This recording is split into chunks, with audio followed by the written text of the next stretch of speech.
We finished Star Wars Knights of the Old Republic around mid-2003, and then we did the PC version, but through the last half of 2003 we were starting to really think about what we wanted to do next.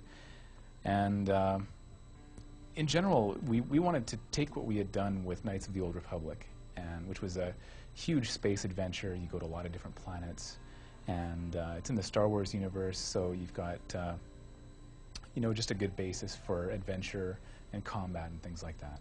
And we wanted to take the formula that we brought to that kind of role-playing game experience, where you can create a character, be who you want to be, and really develop that character over the course of a game, and take that into a new universe where there was really no limits on what you could do as a character and what we could do with the story. And so that meant basically coming up with our own intellectual property, our own galaxy universe of new spaceships and new powers and things like that. Just a really a fresh look at how to do a space adventure. The origins of the story for Mass Effect really come from the principles of the world that we wanted to create. And actually, when you think about issues like, should you have time travel? Should you be able to warp somewhere? Is there cloning? Is there artificial intelligence that, you know, there are robots that, you know, are as smart as we are? Those kinds of things actually dictate the things that you can do in the story, because if you can do time travel, or even if you can warp across the battlefield, you know, that radically changes everything about your story, the way the game plays, everything. So we had to kind of lock those things down first before we started building our story.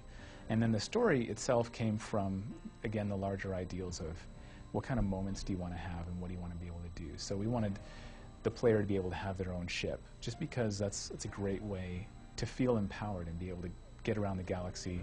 We also wanted it to be a ship that wasn't just a vehicle that you hopped into. We wanted it to feel kind of more important. And so it's an actual military vessel that has a crew, and as you do different things on missions and all across the game, your crew actually responds to you, and you can go up and talk to them. You can walk around inside the ship, and you can decide where you want to go. And so it's these kinds of things that kind of started contributing to what the basic structure of the story was. When we write something at BioWare, there's usually 3-4 writers on any given time working together on a project, maybe 6-7 writers across the whole life of the project. We also take input from all the other people on the project. You know, the artists help you understand what the vision of the game is going to be. The programmers give you an understanding of what the gameplay is going to be. Your character artists show you the characters you're writing for. You see them coming to life. The animators make them real. And everybody has an understanding of what we want the final product to be.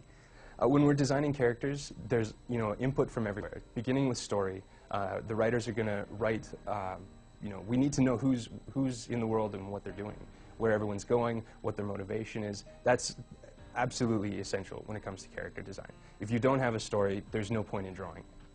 They say a picture says 1,000 words, but yeah, it says way more than that. I've tried writing 1,000 words. I usually end up scribbling notes on the side anyway, scribbling designs and drawing. Well, one of the first steps we do is we usually start just looking through a lot of photographs, find stuff that is actually on Earth that is interesting, start painting concepts around there. We'll do a couple of planet ideas, maybe 5 to 15 to 20. You know, maybe do a rocky environment, maybe garbage planet, anything like that. I mean, just throw it out there. Let the writers start to look at some of these ideas. Let them pick and choose about ones they can really work with.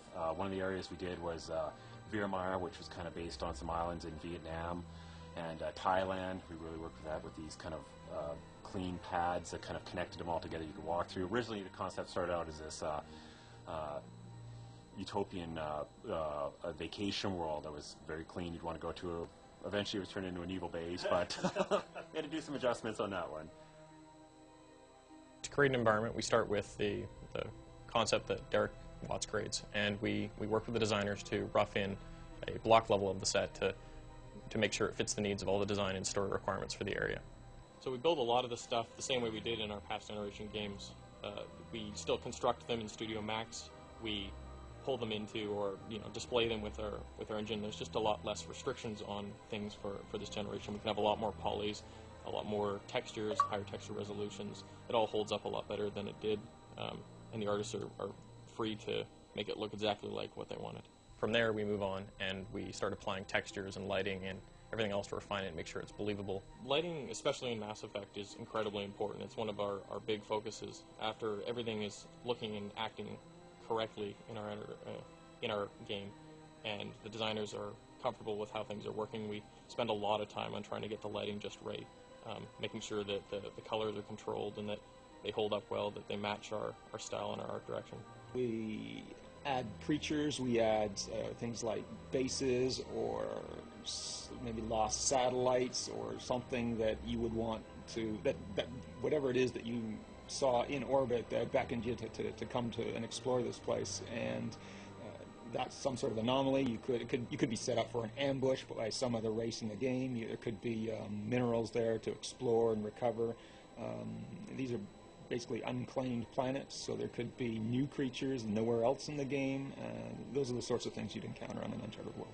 If you were actually able to have your ideal adventure in space, what would you want to do? Have your own starship, have some kind of superhuman abilities, be put in a position where you as a character are somehow empowered, even beyond where you can grow in a normal RPG, but even that your starting point puts you in a position where the kinds of things you're dealing with are really epic.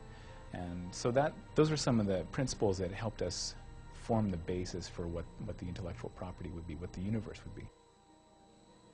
We get the concept artist started quite early on characters. We give them a rough idea of what we want, some people to try and think of, medics, marines, armors, ambient characters.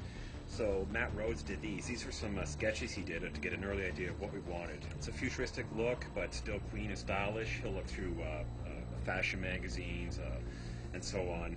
We kind of wanted to get these arcs in there on the clothing. He was playing around a bit with that. The clothing is quite tight. These are maybe some ideas of formal wear for the humans. This is a quick early drawing of maybe what an Asari head looks like. Character design for Mass Effect was great.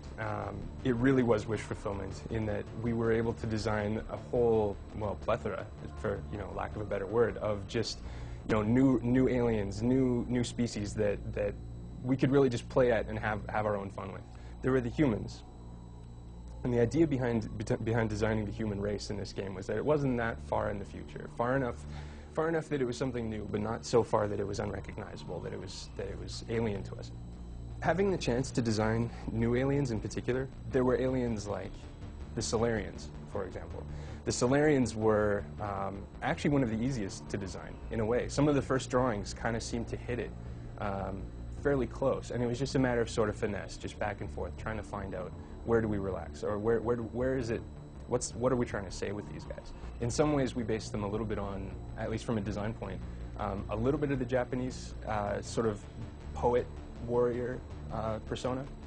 The Krogans are badasses. They're the warriors, they're the guys who are running through the galaxy, pushing everyone around. Intimidating. Everything in there, even their physiology, says, we are going to kick your ass. The Asari were the most fun to design, by far. To get a design brief that basically says, design blue-skinned space babes with no men, it's like, all right, good, can do. A lot of the inspiration from the Asari came from, especially in costumes, came from sports gear. There was a lot of scuba gear and climbing gear, and a lot of stuff that was really pliable, really flexible. It was every nerd's design dream. The Turians would be the warlords. They're the guys who are probably, when humans show up, they're the best of the best. They're the ones who are the scariest and the most together. Like a mix between the Krogan and Solarian, in a way, but just pointier. The design of the Geth was probably one of the longest character designs that we dealt with. He was on the table the longest.